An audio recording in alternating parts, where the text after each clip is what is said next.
Friends. 5 podcast producers from across North America get together to discuss podcasting.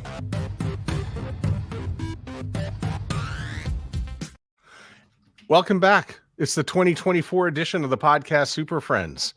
I don't even believe that I'm in focus, but I'm here, all my friends. I'm Matt Cundill from the Soundoff Media Company. We are going to go around the horn. We're going to go clockwise, and everybody can introduce themselves. Go ahead, Johnny. Hey, I'm Johnny Podcast, based out of Fort Worth, Texas, and I don't drink all of this booze that's behind me, but that is because my house flooded and everything has to get moved into here. So glad to be here. Flooded with water, not alcohol. We should clarify that as well. Flooded with podcasts. Flooded with love. Yeah. Christmas spirit. Hey, everybody. My name is Catherine O'Brien, tuning in from Baton Rouge, Louisiana. No, that's not my microphone. I'm just trying a scratchier, sexier voice today. Visions of Demi Moore. Hi, David Yaz, your podcaster from Boston, pod617.com, producing wicked good podcasts in Boston and all around the globe. Thank you. Are you the Bruce Willis to her, Demi Moore? Yeah. Not well. A couple of us are rocking the Bruce Willis look on this pod. More than just me. Johnny and Catherine, hands down, have the best hair of anybody in the group. We've got the best hair of the team. Yeah. I am John Gay from JAG In Detroit Podcasts, based out of, shockingly, Detroit, Michigan. All right, so here's what we're going to do today. We thought we'd do a whole predictions episode, but there's so many predictions that get made, but we're all about accountability. And so what we decided to do today was to go back to 1 year ago when we made all these great predictions, and let's see. People make predictions, but nobody else gets accountable in the industry except for us. So I went back, watched the show we did last year, took some of my favorite parts where I think we did predictions. One of the things I noticed is we did an awful lot of talking, and I think we had it was about 12 predictions that we made over the course of an hour. And I thought we'd bring back some of them, and then we'll credit who made the prediction, and then we'll just talk about it. So here we go. The first one actually that I found was from Catherine. And Catherine said the definition of a podcast in 2023 is going to continue to evolve. The listener is not thinking about audio only. They're not thinking about it being delivered on RSS. I think that the sort of purest definition of what a podcast is going to continue to move away from audio only, and that RSS feed, we're going to have a lot of things identified as a podcast that isn't truly a podcast. And now the rest of us will grade how Catherine did. Is there a grade higher than A+? Yeah, I think that's an A+ one. Well, and today that was happened, right? It did. And today was a perfect example, at least in my little section of the podcasting world. I just came from a meeting a couple hours ago with a woman who has a very successful podcast. And she sat down and I said, so what are your goals going forward? And one of her goals was to monetize. But the other thing she said is, we're getting on YouTube. We're buying all this camera equipment. We're building out a full video studio, and we want to put the video version up on Spotify. And it just ties in exactly with what Catherine was saying. 5 years ago, even 3 years ago, it was really only the RSS feed was what mattered most to people. When we would speak to clients, consult with people, other podcasters in the industry, it's how do you make the best audio only podcast? And now really the definition is how do you make the best content possible? And the word podcast has kind of been absorbed under that larger umbrella because it means so many different things. It can be only YouTube, it could be only audio, and I think ultimately it's better for the listener / viewer now, I guess we would say. Now, Jag, you did not make the prediction, but you did talk about video last year in that you were going to be taking a step. You actually expressed a little bit of trepidation during the show, saying, I'm not sure that this is going to be for me. I'm going to give it a try. I've already started. Talk about the last year in video and the changes you've made with your clients and the people you work with, and maybe even your show. Well, I want to give credit to the group, specifically Johnny, and I think you too a little bit, Matt, for kind of helping me drag myself into the video world. You see, I'm a radio guy like Matt is. I come from audio. I can make great sounding audio. I don't have as much experience in video, truth be told. So I said, well, I'm going to just keep doing audio podcasts. That's going to be my niche. But then I realized there is such a demand now for video. I would be leaving a ton of business on the table if I did not do video or offer that as a service to clients. To Johnny's point, John and I have collaborated on a couple of different clients that want to do video. And I've realized that, for me personally, editing, I had an Adobe Audition. I just moved those skills over to Adobe Premiere, and most of the stuff is very similar. And I've taught myself video over the last few months, and now I'm able to offer that in my full service packages in 2024. I didn't want to, but it's the old, rule: go where your audience is, fish where the fish are. That's where it is now. People want video. I am more than happy to do an audio only podcast. Most of my clients are still audio only, but a lot of my newer clients are asking for video as well. And David, you were already kind of there working with a company like Adori, which you made mention of last year as well, right? Mm-hmm. Yeah. Adori is a podcast app that incorporates a lot of images in sort of slideshow fashion into a podcast. So, like others in the group, like Jag, I wondered whether this was going to be a thing because I'm picturing people, listening podcasts in the gym, in the car. Hopefully you're not watching a podcast or a TV show while you're in the car. I've never done it, I swear. But it's absolutely here, and I'm sure we'll get to talking a lot about this and how it's going to continue. I'll throw out one bold take that picks up on this point, and that's that smart TVs, I think, are going to start featuring podcast apps or at least podcast specific.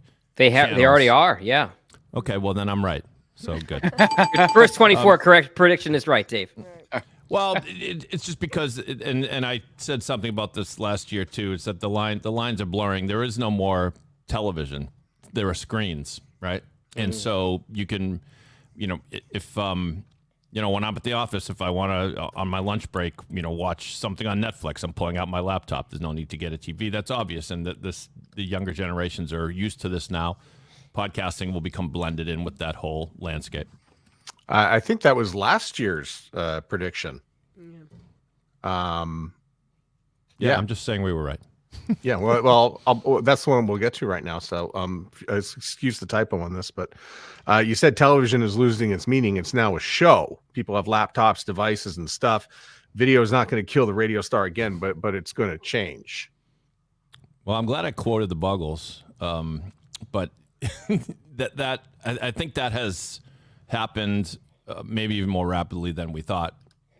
If you're not doing video podcasting, you are probably doing audiograms or other video products or reels to support your podcast, and that's just it. And now, to me, there's still a little bit of purist in me that thinks make the best content and don't worry right away whether audio or video is your thing. But with the apps out there, with the technology out there, it's becoming easier and easier to add video to your podcast, and that's the way people are consuming them. So, Catherine, is he right?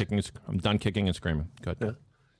Yeah, absolutely. And I would even say, and this is going to tie in, I'm already thinking towards the end of the show, if we were to make predictions for 2024, I have a feeling that there's going to be, I think a lot of podcasters are really behind in this, in the video space. And Johnny has been really telling us for several years now and just giving us the nudge. Some of us, even in this group, have resisted as long as we can. And because I think that just once we've started to accept video is a behemoth. YouTube is a behemoth. These other apps are just so dominant with the video. It was kind of maybe not so great for us to sit on the sidelines as podcasters. So I think there's a lot of people, especially the purist podcasters, who held on a little bit too long and are going to feel a little bit behind. And I think we're going to see a lot of doing catch up this year, I think. I think too, Catherine, though, I agree with everything in terms of the video. I still tell clients, though, when they're first starting out, because it's really hard to ask somebody who isn't used to talking into one of these microphones to then also stick a camera in their face. And I've hit on this a lot.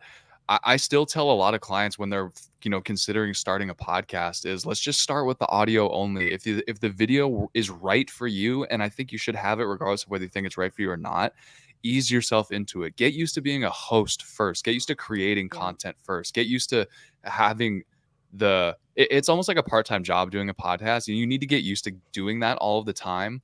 And to jump right out of the gate with video, if that's not something you're comfortable with, that's okay. But video should be in your plans, whether it's in motion when you start or whether you've been doing it and you're still not ready for it. It's going to be on the horizon. It should be something that you're prepping and planning for, but you don't need to. I try not to freak people out and be like, by the way, I'm going to stick this giant camera in your face too. And now you need to be all dressed up for the podcast and everything. It's just, you will get there. So just get used to talking into the mic first. A lot of podcast guests aren't necessarily prepped for video too. I'm sure we've all been there when we get on a podcast and the guest says, "Oh, are we doing video?" Because I didn't think we were. That's another step in the process, right? Let the guests know that you will use the video because many of them aren't ready for it. Yeah, that has to be in your description when you're emailing them, putting it on the calendar. This is a video and audio podcast. But I will say, my famous loving counterpoints, we're a lot different in 2023 than we were in 2019, let's say. We had 2 solid years of Zoom meetings and other online things. So I definitely see that some of those apprehensions that you've mentioned, Johnny, have been broken down just because of the history.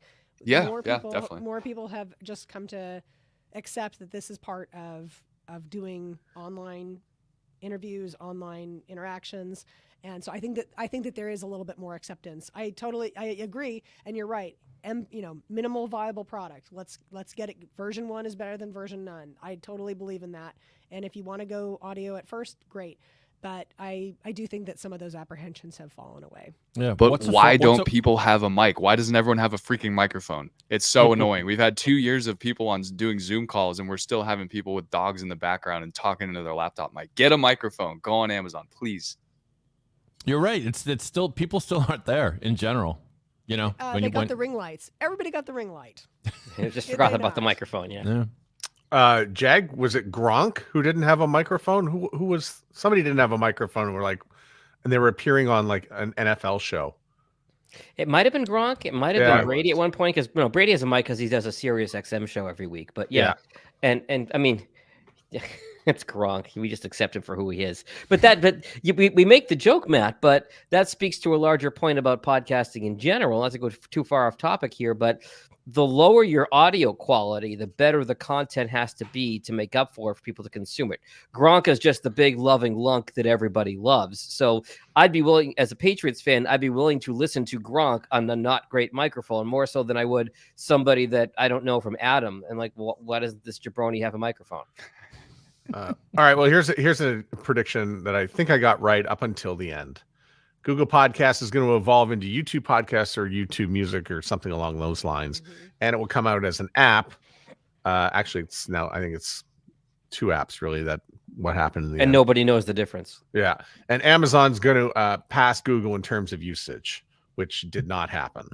But anyway, I'll give myself. Well, you were right about Google becoming, I guess, quote unquote, becoming YouTube, because they're all owned by the parent company, Google, right. And Matt's been telling us for months, hey, let people know Google Podcasts is going away. And while the audience slice on your analytics might be small, there's a number of people that listen to your podcast religiously and that are doing so on Google Podcasts. And they're going to wake up one day and go, what? Where'd that go? So I've had a few podcasters come back. They've started to do their show again. I'm like, I think we have to catch you up. 2 today, to be honest with you. A lot's changed. Order this camera. Yeah, it was, but just within the last year, we're going to have to find a solution to get your old episodes into the YouTube app. So is that as simple as importing an RSS feed, Matt? Yeah, I mean, we could probably redirect the RSS feed and just create the videos and then put them up. I do want to give a quick shout out to Simplecast, my podcast host. They now have YouTube listed among Apple, Spotify, and the other destinations to simply connect with an RSS feed, and they give you pretty easily understand instructions on how to do it. So I think the other podcast hosts, if they haven't done so, will follow suit. Is that YouTube or YouTube Music? Let me check. I believe it is YouTube. Okay, because I know there was a huge hullabaloo around. That it's technically YouTube Music will be hosting the RSS feeds, but you can connect it to the YouTube app, and no one seems to know what's going on. And if once you find that out, Jag, I'd also be curious to know if it's connected as a destination. Will that, if it's connected, if it's pushing to YouTube, is that creating a still image of your podcast artwork and putting it up as a video? It is. The exact phrasing they have is you can distribute your audio content to YouTube and YouTube Music via your RSS feed. YouTube will automatically generate videos of your content for you using your default show artwork and audio. Nice. I've hit all the wrong buttons. But, Jag, you were one of the ones, I think, at some point last year who made the prediction that YouTube would get involved with RSS feeds. I couldn't find the tweet, and I didn't hear it in the show last year, but I know you've gone on record with this. So I will give you points for saying this would come true in some capacity. But there you are with the scoop and the tweet when it came out. That was Tweet 100 when I had to tweet about something for 100 straight days. Oh, okay. Well, congratulations for that. So how has this worked out, this YouTube? How do we feel about this, YouTube and RSS feeds? I had a call with a potential client today that was very, to Johnny's point, reticent to do video. They felt that it was a big ask to get on camera and all that sort of stuff. And I said, well, video is great, but if you don't have it, at least be on YouTube. And now with the importing of the RSS feeds, I could tell them, look, if you only want to do audio, you still have to be on YouTube for SEO purposes. So just we'll dump the RSS feed into YouTube and call it a day. Mm-hmm. You're right, Jag. The discoverability factor in it and SEO is huge. I just released one of my clients' episodes today. He asked me to go back and find what was the top performing episode of the year. And so I found it. We republished the episode, repurposed the audio and the video as a whole new episode. And when I was Googling around to pull an image of the guest, this guy, he built two of the most highest grossing revenue hotels in the United States. So you think he would be a pretty big deal. And so I Google his name. There's maybe 2 articles about him, but the very first video, YouTube link that popped up, the very first mention of any media that he's involved in that's not a news article is the YouTube podcast episode that my host did with him. Excellent. And so anytime someone Googles this guy, that video is going to pop up first. And it's probably because Google owns YouTube and most people use Google as their search engine as to why they would promote that first over Apple Podcasts or Spotify. But that right there is a very clear, tangible example of why being on YouTube is super important. And of course, you need to have a video. Thanks a lot, Johnny, because last year you said that going forward, you need to have a short form video. I don't think an audiogram is going to cut it anymore. It's going to require more effort and require a clip with a huge hook. It's going to need to have relevant photos. Short videos are going to go along with it. And if you don't have video, if you have video, it's got to have captions. It's got to be quick. It's got to be punchy. And you got to keep the eyes attracted, which involved a lot of the cutting. You said that a year ago. I feel like you say this every week. Yeah, I think this prediction held up really well and is only becoming more and more relevant. As far as the punchiness goes, I think that is probably the biggest learning that I've had. And I think I talked about it in the last episode that we did here. When you're doing your shorts, you have 3 seconds max, and even 3 seconds might be pushing it to hook the person to watch that video. I think one thing that has changed from this prediction is I think when I made the prediction, and I think all of our thinking was, we'll do all these shorts and it'll be great. And it's going to drive all of these subscribers to our podcast, all of these subscribers to our YouTube channel, blah, blah, blah, blah, blah. I don't think that that's panned out the way that we thought it was going to. I think that the realization or the reality that we all kind of have to deal with is a minute percentage of people are going to jump from the short to the podcast to becoming a really longtime listener and subscriber. I think that you need to approach it as I'm going to build a following here and just have my content out there, period, regardless of whether it's people consuming the short or consuming the podcast. Follow-up question, Johnny, and I don't know if you have any data on this. Have you seen whether or not putting tags and keywords and show descriptions in the shorts makes a difference for traffic on the shorts? I have not seen that. That is one thing that I am not super knowledgeable about is the hashtagging and the tagging of videos. You see it in videos. I know for TikTok specifically, the tags are really important. Hashtag FYP, which is the For You page, which is when people are just scrolling their feed. Every video you'll see will have that tag on there. But as far as how effective and what, like hashtag business, I don't know how effective that's going to be. Or if it's hashtag the Johnny Podcasts show, who cares about that other than, the 20 people that would watch that? Like it's that is a really difficult game to play. I would focus more on, if it were me with a podcast or a client that wanted to get into shorts, it would be understanding that it is going to cost a little bit of money to have really good shorts. You can pay, I've done it. I've paid the guy overseas for $10 a video, and they turn out really crappy. They don't look great. They're misspellings.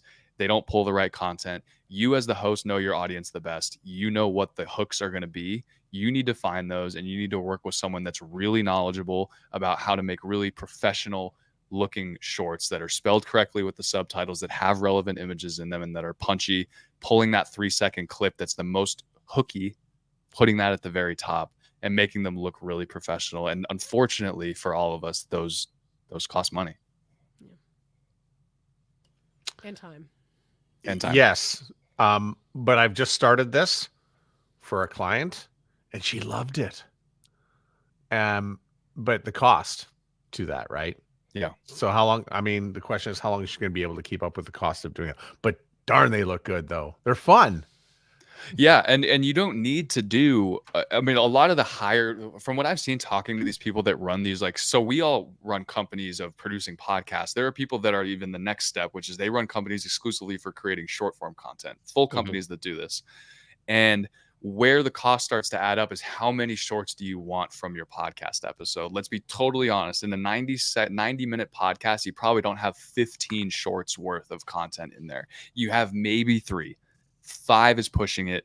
You're probably going to be okay with just getting 1 from every single episode. Get the very, very best hook, at best 45 seconds from that episode, and just pay for the 1. That will keep the cost relatively down. It's where you start getting tens and dozens of shorts from each episode and putting out a video every single day. Yeah, you want to juice the algorithm, but that's where the cost really starts to add up.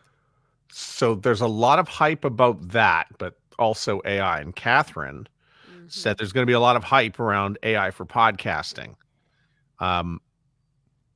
Catherine believes in incremental advancements. Descript is a great example, but it's not going to be the thing that catapults us. The prediction is all about the hype. There's going to be a lot of hype that does not pay off.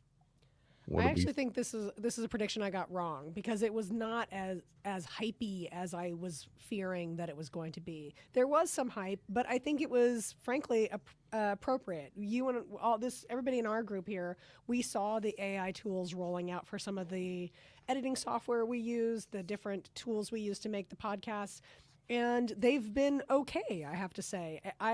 What I was afraid of is the hype of AI is going to, oh God, disrupt the podcast industry or some other sort of term like that. But really, I think that they are useful when they work.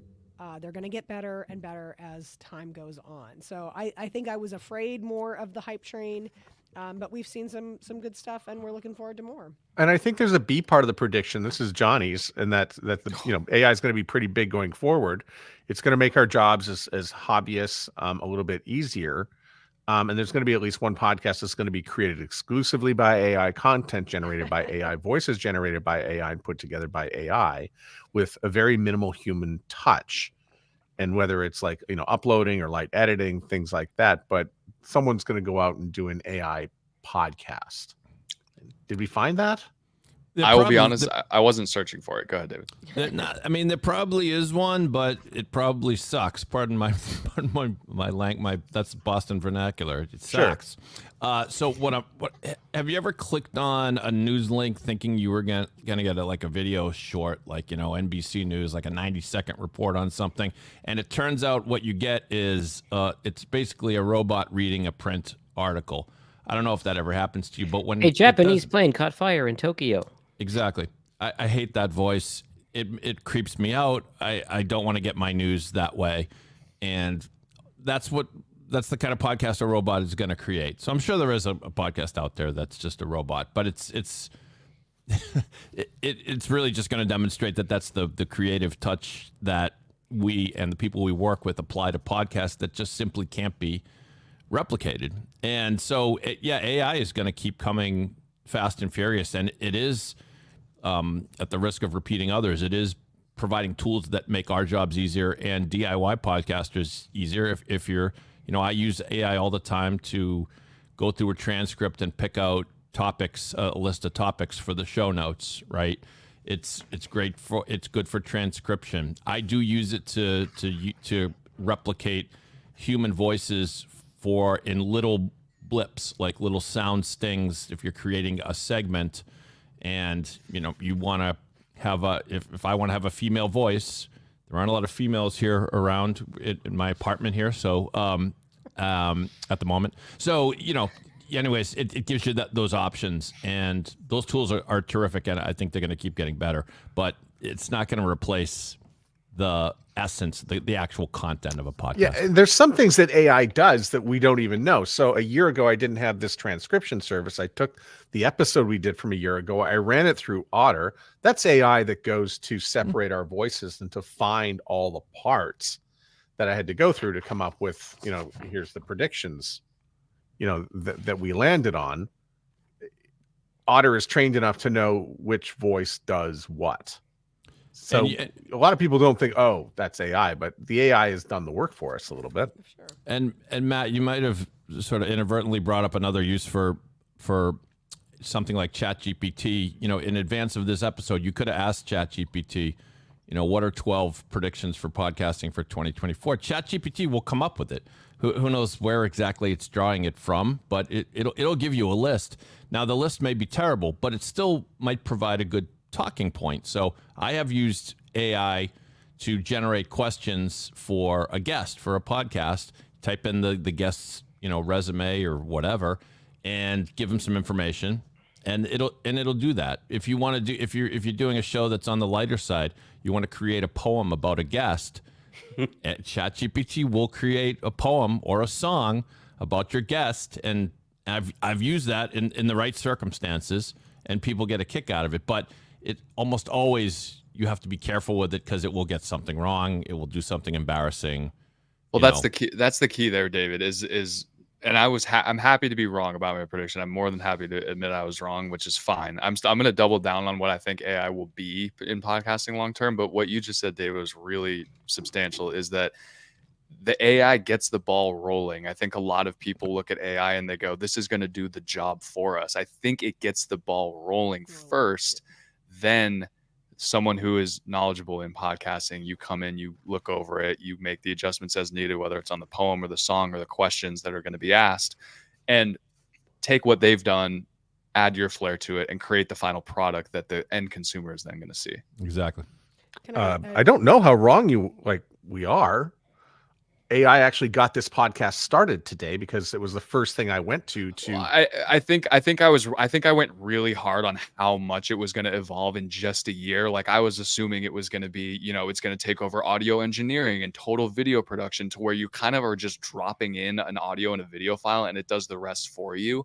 I think that's kind of the end game. And it's sort of a depressing thing to think about, is that, does that make us obsolete? And it could, if you're not staying up to date with this technology. If you can be the person who can master how to use that technology and be the person to really finalize everything, then you can kind of save yourself. But I don't see that happening. Last year obviously it didn't happen. I don't really see it happening this year. I think at some point there will be something like that, though. I suppose go ahead. You go, Catherine. Go. Thank you. Can I share my favorite moment of re-listening to our prediction episode from last year? Was Jag saying to Johnny, now there's a Chat G, and then Johnny's like, that's called Chat GPT. I think you'll be hearing a lot about it this year. I don't remember that, but it sounds like something I would say. Yeah. One of the more chilling old episodes of a music podcast I do with a friend, I went back and listened, and we said, what's that thing called? The corona? It's like a virus or something. Thanks, Dave. I feel better. What I was just going to add, just real quick, just good advice for people like us who help people produce podcasts, is the value that we give, we hope, lay in direction, advice, how to make your show better and compelling, which is still the most important thing. That's the one thing that the audio engineers out there might be, if you're just an audio engineer, you might be afraid that a robot's going to take your job. I think we should be less afraid if we're actually guiding people, coaching people along and how to make their shows more compelling, And that really is the fun part. It should be one of the main reasons you get into podcasting in the first place. That's super true. Thank you for saying that, David. All right, I'm going to go on to this prediction that JAG had about dynamic ad insertion no longer applying to podcasts with 50 to 100,000 downloads or beyond. More people are going to learn how to use DAI and use it well, relevant content. And we're also going to learn a little bit more about keeping the loudness the same. I think dynamic ad insertion for things other than ads can take off in 2023. How did JAG do? He was right, but I didn't see evidence of it. I think more people should have listened. B minus, C plus. What are you going to give me here? I mean, it was such a good point, but I didn't see too much evidence of it. But then again, maybe I don't get out enough. So he was right. I've seen it. The quality of dynamic ads has drastically improved, specifically on Spotify. That's where I listen to podcasts. And of the dynamic ads I've seen, no more garbage, just closet recording, terrible audio. I haven't heard one of those in months, maybe even longer than that. So I would say that was a pretty spot on prediction. And then to even further validate what he said, I have hosts that are using dynamic ad insertion, JAG, that are getting 1,000, 2,000 downloads an episode, if that, and they're making use of DAI to push their own personal brand. It's like, hey, go to my website. Here's a blog that I wrote. Go check this out. It's all internal stuff that we can just cycle that stuff in and out, and it's really easy to use. Shout out to Co-Host, which is a hosting platform that allows you to do this. And I know a lot more of the platforms are introducing this. And yeah, I think it was a very spot on prediction.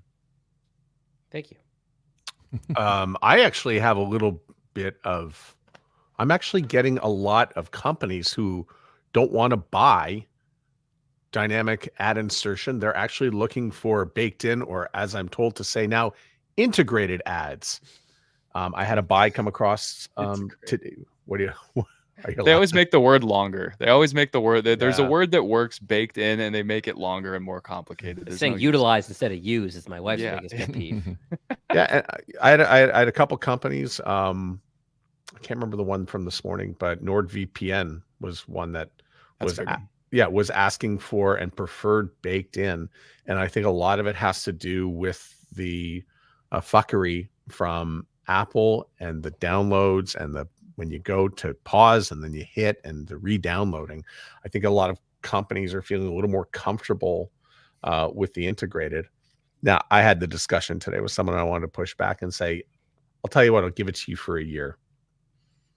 I want to be able to strip out the ad after a year. So I do not like the perpetuity in perpetuity. I hate that. You can't have it forever. I'll give it to you for a year though. Could you make the argument too, though, Matt, that in the defense of the buyer of wanting to have the baked in ads, that there is a little bit more added benefit of having their ad on there for the lifetime? Yeah. Even as I say it, it makes more sense. I think I would be more inclined to pay a little bit more to be the exclusive baked in advertiser rather than maybe pay a fraction of that and be on there for 30 days, because who knows if it's a down month. I'm sure I'd be curious to hear what all you guys saw. My podcast took a dive in December. No one was listening. It was down 30% across the board. Well, and also we can't say, oh, well, one of the good things about podcasts is that they have legs, that people are going to go back and explore the catalog 2 years later or whatever, and then not be able to give them the ad space there. I think Johnny's onto something there. I think but there's another problem with the baked in, and that's, what about my listeners in Italy who can't buy your product? Yeah. What about my listeners elsewhere? Ciao bella. Yeah, there's, I can see on both. I think we've brought up good arguments on both sides of that. The baked in ads. I mean, one of the things that people do it, I guess, but to me, I can tell when a live read is not actually live, like it's dynamically inserted, and there is some charm to a host in the flow of the show doing a live read. So that would be a baked in ad. Yeah. But something you pointed out, Matt, which has been a struggle with certain clients I work with, is the technical aspect of downloading for those that have their podcast set to download. They download an episode, and then if a day later or even an hour later the producer of that podcast goes to put in a dynamic ad, well, it's too late for that listener. And that is one of the frustrating things I've found about creating those ads. But I think there's room for both. Yeah, Apple. Oh, sorry. I want to say Apple has a problem between, the us who just want our ads. We don't want the auto download because we want to be able to count and give great numbers to our clients. But at the same time, to the listener who just goes to the airport, who gets on the airplane, who wants to have the episode ready for their flight or in the car and ready to go and doesn't want to burn, data to download the show. So there's a UX, issue as well. Sure. I think on the DAI piece of it, Matt was the one that corrected me, and it's when I said dynamic ad insertion, and he corrected me to dynamic audio insertion. Matt's talking about some really great ideas for some large companies that are having these big buys. I have some smaller clients that are putting things like, hey, we've got a webinar coming up this month, and that dumps into all 100 previous of their episodes, or, hey, check out this event coming up, or, hey, this event's coming up, and every time the ticket prices change, the ad changes. So I think there's a very big temptation to only think about DAI as ads for third parties, but think of it as audio and anything that can help provide a message to your audience about your brand. Yeah, and anything that is super timely. I mean, being a radio guy, Jag, I'm sure you love this. If you do a podcast on skiing, you could literally talk about the ski predictions, the snow predictions for tomorrow or even today. I did that in radio in Vermont. We had to download the ski report every day. You could put a daily ski report in every episode of your podcast. So that's, even if you're listening to an episode of that ski podcast from a year ago, you're getting the snow report from that weekend. That to me is the exciting part of DAI. Catherine? I think our episode that we did as Super Friends on DAI was one of the best that we had last year, talking about these very issues. And let me tell you, my concern though is that there are some companies that shall remain nameless who are really lagging on offering this technology to their broad base of their podcast clients. That the hosting companies are not offering this in a way that could really be useful for some of these things that we've been talking about. Back to the baked in ads for just one moment. I do have to say one of my favorite things on a couple of podcasts that I listen to is the seamless, bizarre segues that people are able to make, the podcast host is able to make between what they're talking about and then to a suddenly we're talking about an ad. And some of our favorite podcast hosts take a very comedic approach to flow us into talking about NordVPN or whatever else it is. PodSafe America is very good at that. PodSafe America is good about putting their personalities in their live reads. There's trouble going on overseas, but you know what's not troubling? The good people at Squarespace. Don't have trouble in your home. Use Simply Safe to have your home alarm system. Yes. Right. Are you terrified and cowering in the corner? Don't go out to get food. Use DoorDash. Right. Don't sleep on this topic, or you can sleep well tonight using Casper. So this prediction from last year. People are hitting the 3-year mark post-pandemic, and people are reassessing what they've been doing with their podcasts. We're not going to see any of these big splashy numbers. People are going to be looking for monetization in other ways like sponsorships and doing paid newsletters and membership communities and a pivot in general. Thank you, Catherine, for that one. I think that's true, don't you all? I don't know. Do you think so? I like the first part of that about not a lot of acquisition news this year. We saw a big pullback, I think, in that 23 compared to 22. I'm being sarcastic, by the way. This is an A. Absolute bloodletting last year. Yes, Spotify was kind of the leader in all of that. I think, and I talked about this a little bit online. I think that they were a really good, what's the word? Like a white barometer? paper or like use case to study of how people can overbuy into the hype. And you're right, we haven't seen really any acquisition. It seems like all we heard for the last 3 years is like, oh, Megaphone gets acquired, and oh, Anchor gets acquired, and oh, so-and-so gets acquired by so-and-so.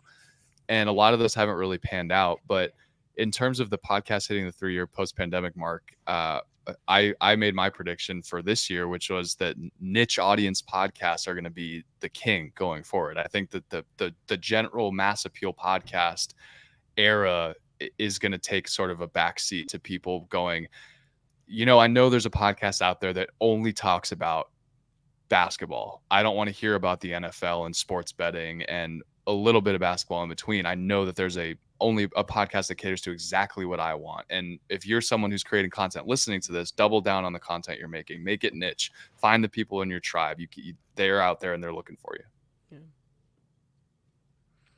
Yeah. I could actually piggyback on that, Matt, if you'll entertain. Go ahead. Just one of my prediction. Are we waiting to the end of the show to actually do predictions for next year? Because I can hold this thought. Yeah.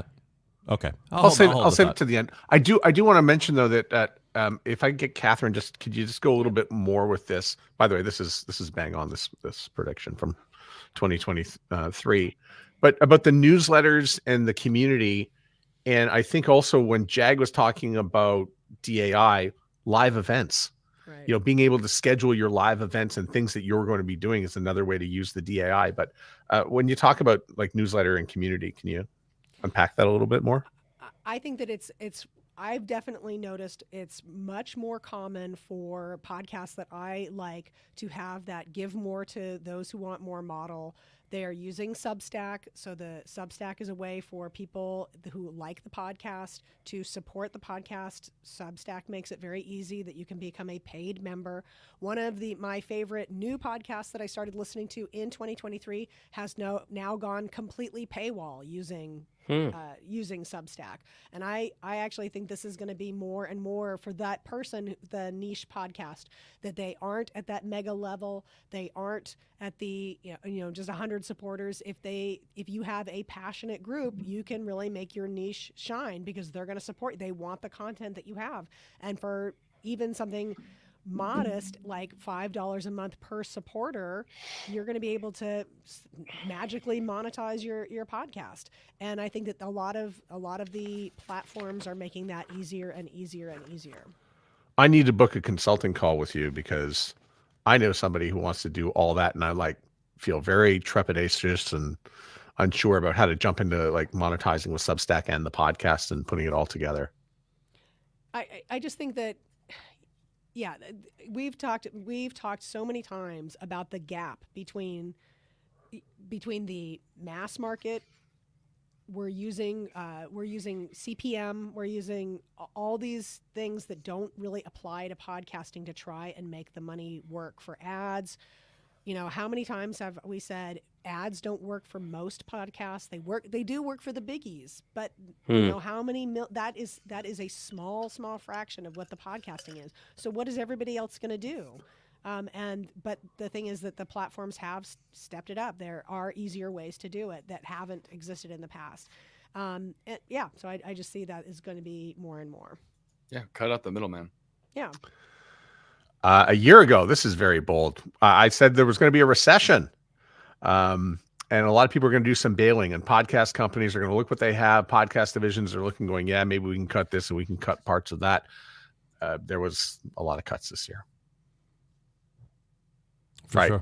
I guess we disagree. We're going to give you a check mark. We're just gonna move on. Johnny, cutting might have been a little G-rated. I would say bloodbath was probably. Yeah. Well, I mean, but Matt, I just wonder if it's worth talking about. One of the themes that we're developing here is that there's riches in the niches. Well, exactly right, because there are podcasts, those big national podcasts, and then there's the rest of the world. And maybe the future of podcasting is more in the rest of the world than it is in SmartLess. And there'll always be room for SmartLess and great podcasts. And have you heard about this podcast? But that industry is it's a completely different animal from the rest of us that are going for these little niches. And a lot of, and I don't know the specific numbers, but I think those will continue to grow. Podcasting as a tool, as a vehicle, as a way to market what you do, I don't see that going anywhere. But maybe I'm stating the obvious. I mean, JAG's wasn't surprised by this because we both come from radio. But when you see something like Heavyweight get the axe from Spotify, I mean, that's a big show. And then all of a sudden, you're done.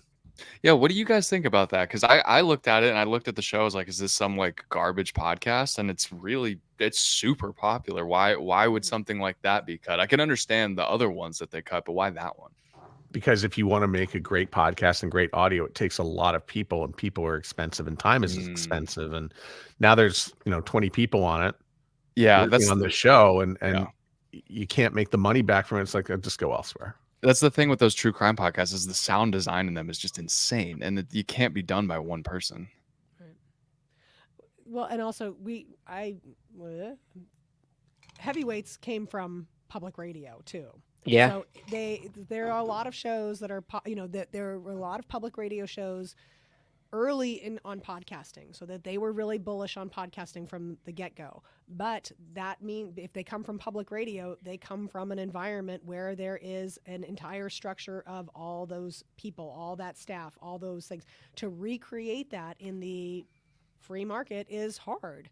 That is just a harder thing. And yeah, I think I can leave it right there. But that jump is hard to make, and the payoff, the return that a public radio station is not looking for the same kind of return that Spotify is, who has shareholders and what have you. Those are all factors that might not be congruent. Which is why you wonder if the future of entertainment podcasts might be more of the companion podcasts, which, when there's a great documentary on Netflix, there's bound to be a podcast talking about that documentary, right? And I know a lot of, just about every TV show you can imagine these days has HBO is big on that. Yeah, they launched a companion, official companion podcast, and those I imagine are a cheap way to squeeze some more revenue out of your product, because those podcasts aren't so produced up with the sound editing, everything you were talking about, Johnny. Those are just two people hashing it out typically, right? And I think there's a lot of room for that for the the non-HBO people that they hire. If you're really passionate about Game of Thrones, or what's the new one? Gilded Age? No, the one that's one season. Yellowstone? No, the Game of Thrones spinoff. If you're like a big fan, House of the Dragon. If you're a big House of the Dragon fan, don't feel like that you can't do a podcast about that. Like, there's so much opportunity out there for you to talk about what you're passionate about. A lot of the stuff that we're working on is like, it's their business or it's their brand. It's like branding for their company and stuff. You can like the room for passion projects or passion podcasts, I think, is just so massive. And I don't think enough people take advantage of that. Johnny, while I have you here, can you grade this? Because you said that YouTube is going to try to improve their audio only experience. I'd give myself a D and a visit with a teacher after class. See me. So one on the positive note, they're integrating the RSS feed. That's great, and they're giving an opportunity for an opportunity at the most. They're giving an opportunity for the RSS feed, but it's like Catherine said at the beginning. The YouTube is just such a behemoth. There's just so much content out there that it is just, I would dare say, impossible to succeed on YouTube with an audio only product. I think it's great for the discovery, like we've mentioned before, but you just can't compete. You gotta have the really nice video, and you gotta have the thumbnails, and it's its own thing. And I would say I failed in that regard. I want to push back on you on that a little bit, Johnny. I think you can be successful audio only on YouTube, because there are a number of podcasts that people consume. They've got their spreadsheets that they're looking at in one tab while YouTube's open on another tab, or they've got YouTube playing through CarPlay on their car while they're driving and they're not looking at it. I think in a perfect world, everybody would have the video and it would look great. And it's having the video is certainly better than not. But I wouldn't go so far as to say you can't be successful with audio only on YouTube. That's just my opinion. I accept that. I also don't think it's fair that you should have to see the teacher after class because YouTube doesn't know what they're doing. That's fair. That point is fair. I have a prediction for 2024. YouTube will continue to not know what they're doing. Well, you know what? But maybe Johnny's prediction is just a little bit too soon. And YouTube does figure it out, and they create an audio experience, and we're all sitting here next year laughing at ourselves. He's playing the hit before it's a hit, Matt. That's it exactly. You're too early. David. Yes, sir. You're going to see a lot of these types of apps race for the ultimate solution. Descript app.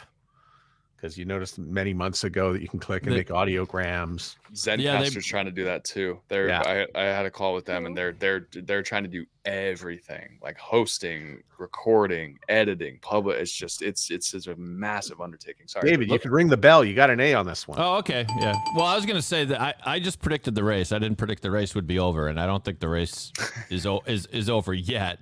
And yeah, we talked. Descript continues. Descript is getting more complicated.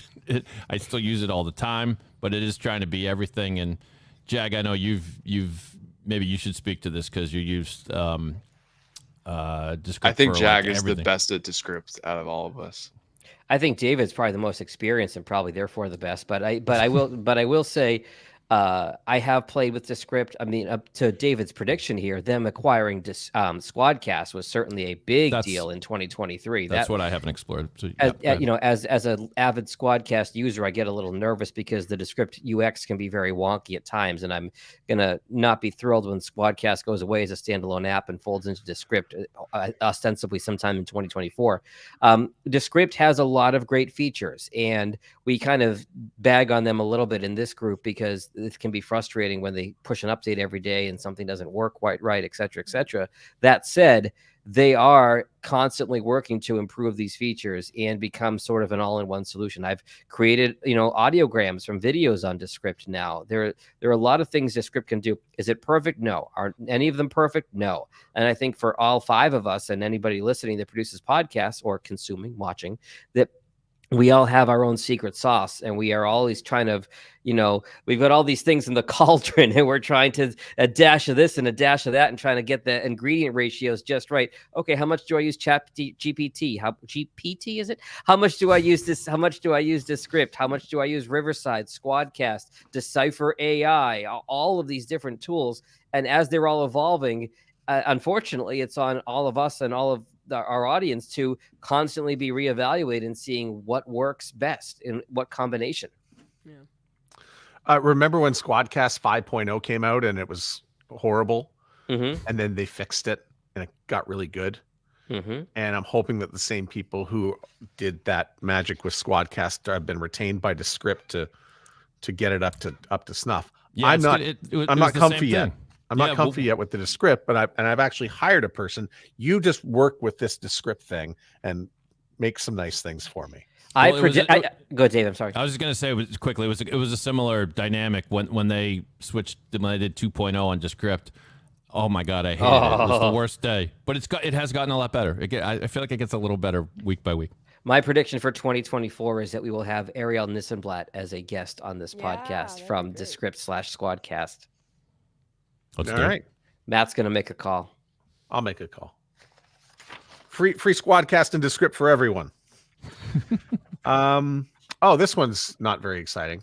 Podcasting 2.0 is on its own trajectory. It's just happening. It's just going to happen on its own. There's no real prediction with the whole thing other than it's a fair prediction. It's happening just at a much slower pace.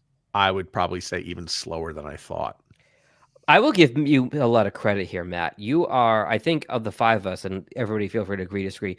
You, I think, are on the cutting edge of what's coming next in podcasting the most of anybody in this group. I think you really have your thumb on the pulse of a lot of things. I think you played the hit again too early with podcasting 2.0. I respect you immensely. And when you said this was a thing, I kind of looked at it a little bit. But for me, it just, not you, but the platform just never landed with Satoshis and making donations to listeners and using other apps. It to me, it was like, okay, I don't have the bandwidth to deal with this right now. If it gets big, I'll look at it later, but I'm not interested in it right now, to be a little blunt. Yeah. And I think because we hear so much podcasting 2.0 and it's, it is about Satoshis and crypto or whatever you want to pass around. We don't look at the other stuff that we really want to have in there, such as, transcription, the captions going by on the phone so you can read them. What about a local podcast? What are the podcasts that are playing in my area right now that I would be able to, or that are at least featured in my area? So Baton Rouge, Louisiana, where are the podcasts from there? What about live podcasts? What podcasts are live right now on my phone that I can listen to? I know the Fountain app offers that. I think these are all things that I would love to see, but unfortunately, none of it's going to move until, maybe an Apple or a Spotify begins to add in some of this stuff. So I know we talk a lot about, swapping value back and forth because that's all we really hear, but it's so much more than that. And hopefully people do embrace it in some capacity. I would love to have, I want to listen to a live podcast right now in the car. That's radio. That's cool. Yeah.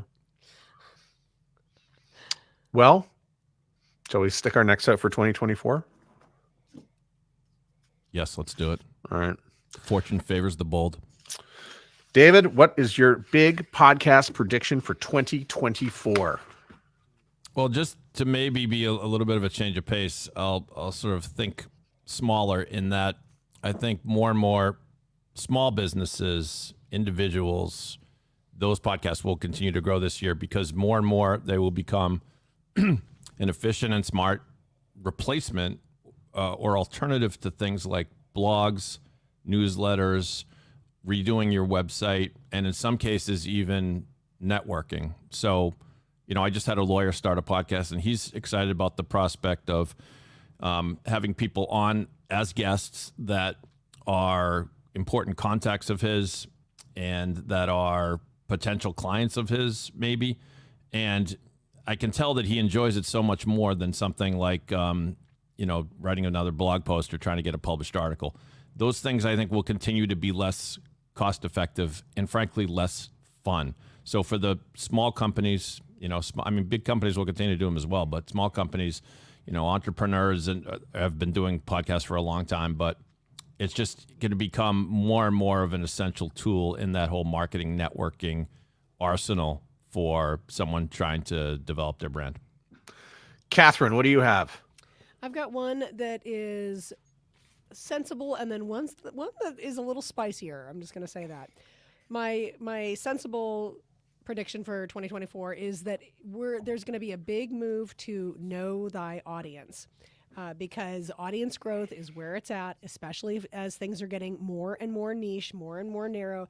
Who you are talking to is going to be much, much more important than anything else. Who you're aiming your podcast to is going to be important. There's going to be a lot more talk about doing client or customer audience member avatars where you're trying to assess what are their needs, what are their wants, what are their pain points, and then have your podcast address those things. So I think that as we're accepting these new realities about podcasting, knowing exactly who you're talking to, who you're aiming to speak to is going to be more and more important. And then we'll bring Johnny back, who's done some things like with the existing audience surveys and using those kinds of tools to really grow the audience.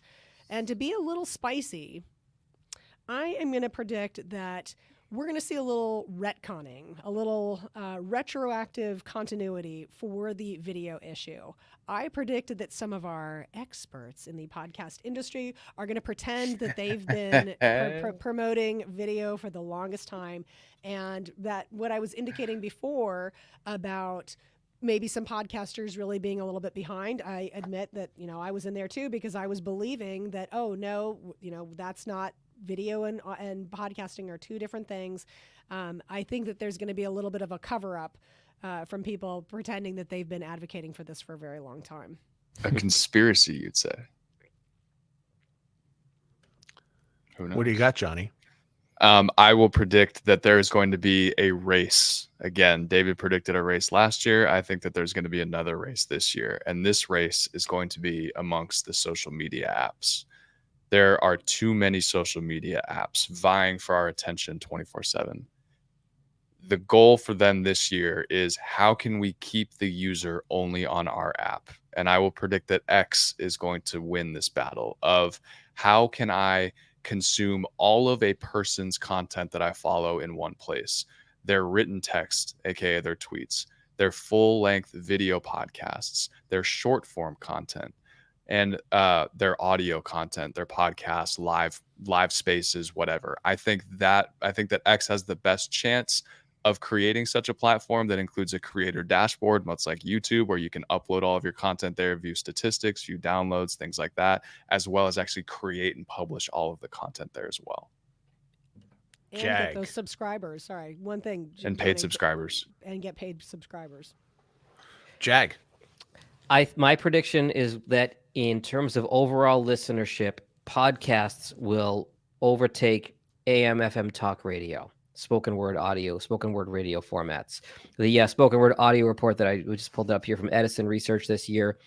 In 2014, podcasts represented 13% of spoken word audio consumption. AM, FM radio is 78%. In 2023, AM, FM radio is down to 44%. Podcasts are up to 36%. I think in 2024, this is the year that overall podcast surpasses talk radio. Wow. Okay. Did you just announce the death of radio? Do we hold a funeral? What happens next? That wasn't already happening? No, that was the eulogy. the time of death was called a while ago. So I have a prediction. I just don't see it happening by the end of 2024. It will probably happen early 2025. And we are going to redefine the download and the metrics. And we're going to find a way to get all of your Twitter, all of your YouTube, and all of your downloads amalgamated into one number. I don't know that we'll call it a download, but we're going to find a way to do it so that we can, get a determination. It'll be called the consump. The consump. We already see a push on right now for impressions, which is kind of a silly word anyway, but something's going to shift with the download. It's either going to be moved into something that is a little more palpable, understood, and something that's a little bit more saleable. But I think it's 18 months away and not necessarily 12. That's it, folks. Anything else?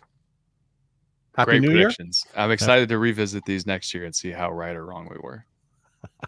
Oh, and I predict, when I was watching it, I realized I'm wearing the exact same shirt I was wearing in that last episode. And so I predict I will be wearing again. Is it a different scarf? Yeah, it is. That's true. Then you're good. Okay, we will go round counterclockwise starting in Detroit and say your goodbyes. John Gay, Jag In Detroit Podcasts, offering audio and now full video production of any podcast you'd like. You can find me online at jagindetroit.com or on social at Jag In Detroit. We're counterclockwise. So that's you, David. So that's me. Pod617.com, Boston Podcast Network. I'm David Yaz. Thank you. And I'm Catherine O'Brien from Baton Rouge, Louisiana. I'd love to talk to you on social media. Hello, Catherine O, since Johnny predicts that's going to be the place that we should all connect. Follow me on X at Johnny Podcasts. Matt Kundle, the Soundoff Media Company, Winnipeg, Manitoba, Canada. Thanks for watching. Thanks for listening to the Podcast Super Friends. For a transcript of the show or to connect with the Super Friends, go to the show notes of this episode or go to soundoff.network.